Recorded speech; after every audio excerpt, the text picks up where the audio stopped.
जय हिंद दोस्तों, स्वागत है आपका हमारे YouTube चैनल में। आज की वीडियो में हम लेकर आए हैं आपके लिए यहाँ पर हिंदी साहित्य के बहुत ही महत्वपूर्ण क्वेश्चन आंसर। तो वीडियो को पूरा अवश्य देखना है। अगर आप चैनल पर पहली बार आए हैं तो चैनल को सब्सक्राइब कर लें, बेल आइकन दबाएं, ऑल पर क्लिक करें ताकि ऑल वीडियो की जानकारी आपके यहाँ तक पहुँचे। ज़्यादा से ज़्यादा वीडियो को शेयर करें और वीडियो को लाइक करना ना भूलें। आज का अपने यहाँ पर फर्स्ट क्वेश्चन है, वैशाली की नगरवधू नामक उपन्यास के लेखक हैं। इस उपन्यास के लेखक कौन है? आंसर बनता है अगर आपसे तो आप कमेंट में जरूर बताएं। और आपका यहाँ पर जो सही आंसर है वह है विकल्प नंबर बी, आचार्य चतुर्सेन शास्त्री। आचार्य चतुर्सेन शास्त्री आपका यहाँ पर सही आंसर है। और ये जो है एक ऐतिहासिक उपन्यास है 1949 का। अगला क्वेश्चन क्या पूछा गया है? तो यहाँ पर क्वेश्चन नंबर 52 जो आपसे यहाँ पर पूछा गया है कि वैशाली की नगरवधू किसकी रचना है? तो वैशाली की नगरवधू ये किसकी रचना है? तो ये चतुर्सेन शास्त्री जी की रचना है। क्वेश्चन नंबर आपका यहाँ पर जो अगला पूछा है वह क्या पूछा है? तो यहाँ पर देख लेते हैं। देखिए क्वेश्चन नंबर आपका यहाँ पर 53 क्या पूछा गया है। क्वेश्चन नंबर 53 है, मानस का हंस उपन्यास के लेखक हैं। इस उपन्यास के लेखक कौन है ये आपको यहाँ पर बताना है। 4 विकल्प आपके यहाँ पर दिए गए हैं और आपका क्या होगा सही आंसर। ये क्वेश्चन जो है आपके पूछे गए महत्वपूर्ण क्वेश्चन है और जैसे ये आपका पीजीटी 2003 में पूछा गया महत्वपूर्ण क्वेश्चन है। यहाँ पर राइट आंसर है अमृतलाल नागर, विकल्प नंबर ए आपका यहाँ पर सही आंसर होगा। क्वेश्चन नंबर आपका यहाँ पर 54 क्या पूछा है, इनमें से कौन सा उपन्यास जो है जीवनी परक है? जीवनी परक उपन्यास आपके लिए यहाँ पर बताना है कौन सा है। तो क्वेश्चन नंबर 54 है और 54 का जो सही आंसर है वह क्या है राइट आंसर? तो बिल्कुल सही आंसर आपका यहाँ पर जो होगा वह है आपका विकल्प नंबर 1 यानी कि खंजन नयन आपका यहाँ पर सही आंसर है। क्वेश्चन नंबर आपका यहाँ पर 55 है, इनमें से कौन सा उपन्यास राही मासूम रजा द्वारा लिखे थे? नूतन ब्रह्मचारी, काला जल, आधा गांव या पुनर्नवा। तो 55 का आपका जो सही आंसर है वह है आपका राइट आंसर 55 का विकल्प नंबर बी, आधा गांव। ये जो उपन्यास है राही मासूम रजा द्वारा लिखा गया है। क्वेश्चन नंबर 56 आपसे यहाँ पर क्या पूछा है, आधा गांव इनमें से जो है किस विधा की रचना है? तो ये किस विधा की रचना है? देखिए अब भी पढ़ा है यहाँ पर जीआईसी प्रवक्ता परीक्षा में भी एक क्वेश्चन पूछा गया था और आपका सही आंसर है ये उपन्यास। क्या है? उपन्यास, यानी कि विकल्प नंबर बी आपका यहाँ पर सही आंसर है। क्वेश्चन नंबर आपका यहाँ पर 57 क्या पूछा है? तो क्वेश्चन नंबर 57 आपका यहाँ पर दिया गया है टोपी शुक्ला के लेखक हैं। क्वेश्चन नंबर 57 का आपका जो सही आंसर है वह क्या होगा राइट आंसर? तो टोपी शुक्ला के लेखक जो हैं वह राही मासूम रजा हैं। कौन है? राही मासूम रजा, यानी कि विकल्प नंबर बी आपका यहाँ पर सही आंसर होगा। आधा गांव उपन्यास है कृष्णा सोबती, रेणु मासूम राही मासूम रजा या फिर भगवती चरण वर्मा। तो आपका सही आंसर क्या है? राही मासूम रजा आपका यहाँ पर विकल्प नंबर सी राइट आंसर होगा। क्वेश्चन नंबर आपका यहाँ पर ये जो है क्वेश्चन आपके डबल हो गए हैं यहाँ पर। अगला क्वेश्चन क्या पूछा है? तो देखिए महत्वपूर्ण क्वेश्चन है, इनमें से कौन आंचलिक उपन्यासकार है? प्रेमचंद्र जी, राही मासूम रजा जी या फिर जयशंकर प्रसाद जी या फिर जैनेन्द्र कुमार जी। तो क्वेश्चन नंबर 60 का आपका जो सही आंसर है यहाँ पर आपसे पूछा है आंचलिक उपन्यासकार, तो आपका सही आंसर होगा राही मासूम रजा जो हैं ये आंचलिक उपन्यासकार माने जाते हैं। क्वेश्चन नंबर आपका यहाँ पर 61 पूछा है कि जो है एक आंचलिक उपन्यासकार कौन है? तो ये क्वेश्चन आपका यहाँ पर भी डबल हो गया है। अगला क्वेश्चन देख लेते हैं यहाँ पर क्या है आपका अगला क्वेश्चन। क्वेश्चन नंबर 62 आपका यहाँ पर दिया गया है, तो देख लेते हैं। क्वेश्चन नंबर 62 आपका ए रहा। देखिए देश विभाजन की त्रासदी किस उपन्यास में वर्णित थे? कई बार ये क्वेश्चन पूछा गया है कि देश विभाजन की जो त्रासदी है वह किस उपन्यास में वर्णित है? राग दरबारी में, झूठा सच, गबन या इन्हीं हथियारों से। तो 62 का आपका जो सही आंसर है वह आपका राइट आंसर 62 का सी, यानी कि झूठा सच आपका यहाँ पर सही आंसर होगा। विकल्प नंबर सी आपका यहाँ पर सही आंसर है। क्वेश्चन नंबर आपका यहाँ पर जो 63 पूछा है कि झूठा सच उपन्यास के लेखक कौन है?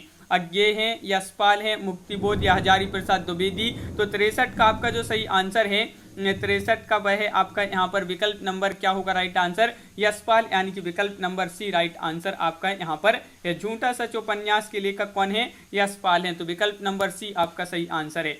सूरज किरण की छाँव आंचलिक उपन्यास के लेखक कौन है? सूरज किरण की छाँव ये आंचलिक उपन्यास है और इसके जो लेखक हैं 64 में आपके लिए बताना है। तो 64 का आपका जो सही आंसर होगा वह क्या होगा राइट आंसर? महत्वपूर्ण क्वेश्चन पूछा गया है आपसे यहाँ पर और इसका जो सही आंसर है देखिए आपका सही आंसर विकल्प नंबर 1 राजेंद्र अवस्थी आपका यहाँ पर सही आंसर होगा। राजेंद्र अवस्थी का ये पहला उपन्यास है और यह एक आंचलिक उपन्यास माना जाता है। क्वेश्चन नंबर आपका 65 है, निम्नलिखित में से कौन सा उपन्यास नागार्जुन जी का नहीं है। देखिए नहीं पूछा है आपसे तो नहीं में कौन सा है तो बता दीजिए। 4 विकल्प भी आपके यहाँ पर दिए गए हैं। महत्वपूर्ण क्वेश्चन पूछा गया है और आपका यहाँ पर सही आंसर जो होगा वह विकल्प नंबर डी यानी कि परती परिकथा। परती परिकथा जो है ये नागार्जुन जी का उपन्यास नहीं बल्कि फणीश्वरनाथ रेणु जी का एक उपन्यास माना जाता है। ओशीस, बलचनमा, वरुण के बेटे और रतिनाथ की चाची ये किसके हैं? ये हैं किसके? नागार्जुन जी के। अगला क्वेश्चन क्या है तो अगला क्वेश्चन यहाँ पर देख लेते हैं। तो देखिए ये रहा आपका अगला क्वेश्चन कि सांप्रदायिक समस्या पर लिखा गया उपन्यास कौन सा है। तो सांप्रदायिक समस्या पर लिखा गया उपन्यास पूछा है कौन सा है। 4 विकल्प आपके यहाँ पर दिए गए हैं, बताइए क्या होगा इसका सही आंसर।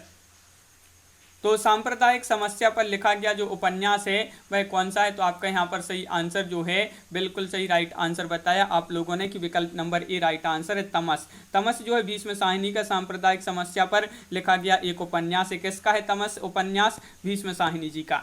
अगला क्वेश्चन क्या पूछा गया है तो देख लेते हैं कि निम्नलिखित रचनाओं में ऐसी कौन सी ऐसी पुस्तक है जो भारत पाकिस्तान विभाजन को लेकर नहीं लिखी गई है। तो देखिए भारत पाकिस्तान विभाजन को लेकर नहीं लिखी गई है पूछा है आपसे यहाँ पर, तो आपका यहाँ पर सही आंसर होगा विकल्प नंबर डी यानी कि राग दरबारी। राग दरबारी जो है ये भारत पाकिस्तान विभाजन को लेकर पुस्तक नहीं लिखी गई है और यह प्रसिद्ध व्यंग्यकार उपन्यासकार जो व्यंग्य उपन्यासकार माने जाते हैं श्री लाल शुक्ल की ये रचना है राग दरबारी।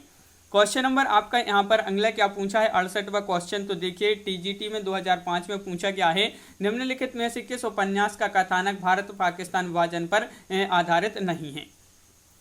क्वेश्चन नंबर 68 है और 68 का आपका सही आंसर यहाँ पर भी नहीं पूछा है तो कर्मभूमि आपका सही आंसर होगा। कर्मभूमि यानी कि विकल्प नंबर डी आपका यहाँ पर सही आंसर है, बिल्कुल सही। कर्मभूमि एक उपन्यास है जो प्रेमचंद जी द्वारा लिखा गया 1932 का उपन्यास है और ये जो है पाकिस्तान भारत पाकिस्तान पर विभाजन पर आधारित नहीं है। क्वेश्चन नंबर आपका यहाँ पर 69 क्या पूछा गया है तो देखिए पाप और पुण्य के चिरंतन नैतिक प्रश्न को जिस उपन्यास में प्रस्तुत किया गया है वह कौन सा है। तो 69 का सही आंसर बताना है। 69 का आपका जो सही आंसर है वह है आपका राइट आंसर विकल्प नंबर बी यानी कि चित्रलेखा। चित्रलेखा यानी कि विकल्प नंबर बी आपका यहाँ पर राइट आंसर है। क्वेश्चन नंबर 70 क्या पूछा गया है तो यहाँ पर दिया गया है क्वेश्चन नंबर 70 आपका ये रहा। देखिए चित्रलेखा किसकी औपन्यासिक कृति है, औपन्यासिक कृति मानी जाती है चित्रलेखा। क्वेश्चन नंबर 70 है, महत्वपूर्ण है और इसका जो सही आंसर है वह है आपका राइट आंसर 70 का विकल्प नंबर ए यानी कि भगवती चरण वर्मा। भगवती चरण वर्मा यानी कि विकल्प नंबर ए आपका यहाँ पर सही आंसर है। 52 दास इनमें से किस उपन्यास का पात्र है, गोदान का, बलचनमा या परती परिकथा या मेला आंचल। तो क्वेश्चन नंबर 71 है और 71 का जो सही आंसर है वह है आपका यहाँ पर राइट आंसर 71 का विकल्प नंबर आपका डी राइट आंसर है। मेला आंचल आपका सही आंसर होगा। मेला आंचल आपका यहाँ पर सही आंसर है। मेला आंचल का पात्र है बाबन दास, कालीचरण, कमली तथा डॉक्टर प्रशांत, ये जो पात्र माने जाते हैं मेला आंचल की। क्वेश्चन नंबर आपका यहाँ पर 72 पूछा है गोबर। गोबर प्रेमचंद की किस उपन्यास का पात्र है, प्रेमाश्रम का, गोदान, गबन या निर्मला। क्वेश्चन नंबर 72 है और 72 का जो सही आंसर है आपका वह है आपका राइट आंसर यहाँ पर विकल्प नंबर सी यानी कि गोदान आपका यहाँ पर सही आंसर होगा। गोदान जिन्होंने बताया है उनका यहाँ पर सही आंसर है गोदान। क्वेश्चन नंबर 73 क्या पूछा है कि यहाँ पर पूछा है वर्ग वैषम्य एवं वर्ग चेतना प्रेमचंद की किस उपन्यास का मूल आधार है। तो ये वर्ग वैषम्य और वर्ग चेतना ये प्रेमचंद जी के उपन्यास का मूल आधार है। तो कौन सा उपन्यास है, गबन, निर्मला, गोदान या प्रेमाश्रम। तो 73 का आपका सही आंसर है विकल्प नंबर डी यानी कि प्रेमाश्रम आपका यहाँ पर सही आंसर है। पीजीटी 2009 में जो परीक्षा हुई थी उसमें एक क्वेश्चन आपसे पूछा गया था। क्वेश्चन नंबर आपका यहाँ पर अगला जो पूछा गया है, क्या पूछा गया है अगला क्वेश्चन, क्वेश्चन नंबर 74 है प्रेमचंद का कौन सा उपन्यास गांधीवाद से प्रभावित है। देखिए गांधीवाद से प्रभावित है आप प्रेमचंद जी का वह उपन्यास है, वह कौन सा उपन्यास है जो गांधीवाद से प्रभावित है। तो विकल्प नंबर आपका सी राइट आंसर है रंगभूमि।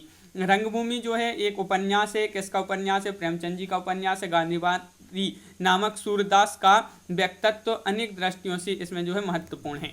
अगला क्वेश्चन क्या है तो अगला क्वेश्चन नंबर आपका यहाँ पर जो अगला क्या पूछा गया है यहाँ पर देख लेते हैं। क्वेश्चन नंबर अगला क्या पूछा है, तो यहाँ पर देखिए आपका क्वेश्चन नंबर जो 75 पूछा गया है वह ये रहा। सूरदास प्रेमचंद के किस उपन्यास का प्रमुख पात्र है? कर्मभूमि, सेवा सदन, प्रेमाश्रम या फिर रंगभूमि? 75 का सही आंसर बताना है।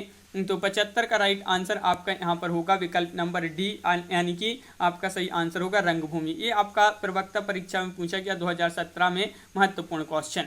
अगला क्वेश्चन क्या है, तो क्वेश्चन नंबर आपका 76 पूछा है। सूरदास किस उपन्यास का पात्र है? ये क्वेश्चन डबल हो गया है, यहाँ पर आपका पीजीटी में भी पूछा गया है, तो रंगभूमि आपका सही आंसर है। सूरदास प्रेमचंद जी की किस उपन्यास का पात्र है? तो देखिए इस प्रकार अलग अलग ये पूछा गया है, वही क्वेश्चन है आपका, महत्वपूर्ण क्वेश्चन है, बहुत सारे एग्जामों में ये पूछा गया है। रंगभूमि आपका यहाँ पर सही आंसर है। क्वेश्चन नंबर 77 क्या पूछा गया है, तो देखिए ये 2013 में भी टीजीटी में पूछा गया है। रंगभूमि आपको याद रखना है, बहुत ही महत्वपूर्ण क्वेश्चन है, क्योंकि कई बार बहुत सारे एग्जामों में ये क्वेश्चन पूछा गया है कि सूरदास किस उपन्यास का चर्चित पात्र है? रंगभूमि आपका राइट आंसर होगा। राइट आंसर है चौगाने हस्ती नामक उर्दू उपन्यास प्रेमचंद ने हिंदी में किस नाम से लिखा है? तो चौगाने हस्ती ये उर्दू नामक उर्दू उपन्यास इन्होंने हिंदी में लिखा है प्रेमचंद जी ने गबन नाम से, या रंगभूमि, कर्मभूमि या गोदान? तो आपका यहाँ पर सही आंसर है यहाँ पर विकल्प नंबर 1, यानी कि रंगभूमि आपका यहाँ पर सही आंसर होगा। विकल्प नंबर ए आपका यहाँ पर राइट आंसर है। क्वेश्चन नंबर 80 क्या पूछा गया है, तो क्वेश्चन नंबर 80 यहाँ पर देख लेते हैं कि उर्दू उपन्यास चौगाने हस्ती का रूपांतरण किसने किया है? तो किसमें किया है यहाँ पर, तो वह किया गया है रंगभूमि, यानी कि विकल्प नंबर डी आपका यहाँ पर सही आंसर है। प्रेमचंद्र का एक सशक्त उपन्यास गोदान है, क्या है? राजनीतिक है ये, या सामाजिक है, धार्मिक है, ऐतिहासिक है? तो 81 का आपका जो सही आंसर है वह होगा आपका विकल्प नंबर सी, यानी कि ये सामाजिक है। कैसा है? सामाजिक आपका यहाँ पर राइट आंसर है। गोदान जो है ये प्रेमचंद जी का अंतिम एवं सर्वश्रेष्ठ सामाजिक उपन्यास है। अगर पूछा जाए प्रेमचंद जी का अंतिम उपन्यास कौन सा है, तो यही है गोदान। गोदान आपका राइट आंसर होगा। क्वेश्चन आपका अगला 82वां क्वेश्चन पूछा गया है, निम्नलिखित उपन्यासों में से प्रेमचंद जी का अंतिम उपन्यास कौन सा है? देखिए वही क्वेश्चन पूछा गया, तो गोदान आपका यहाँ पर राइट आंसर है, यानी कि विकल्प नंबर डी आपका यहाँ पर सही आंसर होगा। क्वेश्चन नंबर 83 पूछा, प्रेमचंद द्वारा उर्दू में लिखा गया उपन्यास बाजारे हुस्न का हिंदी रूपांतरण है? कायाकल्प, गबन, सेवा सदन या रंगभूमि? क्वेश्चन नंबर 83 का सही आंसर बताना है। तो 83 का आपका जो सही आंसर है वह विकल्प नंबर बी, यानी कि सेवा सदन आपका यहाँ पर सही आंसर होगा। सेवा सदन आपका राइट आंसर है, बिल्कुल सही, बहुत बढ़िया राइट आंसर है। क्वेश्चन नंबर आपका अगला क्या पूछा गया है, तो यहाँ पर देख लेते हैं। क्वेश्चन नंबर 84 आपका ये रहा कि गोदान उपन्यास है यथार्थवादी है या आदर्शोन्मुख? यथार्थवादी है, आदर्शवादी है या यथार्थोन्मुख आदर्शवादी है? तो आपका यहाँ पर सही आंसर है, क्या है राइट आंसर? गोदान उपन्यास है, ये कैसा उपन्यास है? यथार्थोन्मुखी और आदर्शवादी। आपका यहाँ पर विकल्प नंबर डी यहाँ पर सही आंसर होगा, बिल्कुल सही राइट आंसर है। अगला क्वेश्चन क्या पूछा है, तो क्वेश्चन नंबर आपका यहाँ पर 85 पूछा गया है कि प्रेमचंद के निम्नलिखित उपन्यासों को रचना वर्ष के सिलसिलेवार क्रम में सजाइए। रचना वर्ष के सिलसिलेवार क्रम में इनको सजाना है, तो आपका यहाँ पर राइट आंसर क्या होगा? तो यहाँ पर आपका जो सही आंसर है वह आपका विकल्प नंबर बी, यानी कि पहले आपका सेवा सदन, फिर आपका हो जाएगा गबन, फिर हो जाएगा आपका तीसरे नंबर पर गोदान। अगला क्वेश्चन क्या पूछा है, तो क्वेश्चन नंबर आपका 86 देखिए, इस प्रकार इनके उपन्यास दिए गए हैं। सबसे पहले आता है इनका सेवा सदन, वरदान, प्रेमाश्रम, रंगभूमि, कायाकल्प, निर्मला, प्रतिज्ञा, गबन। ये इनका प्रकाशन वर्ष भी यहाँ पर दिया गया है।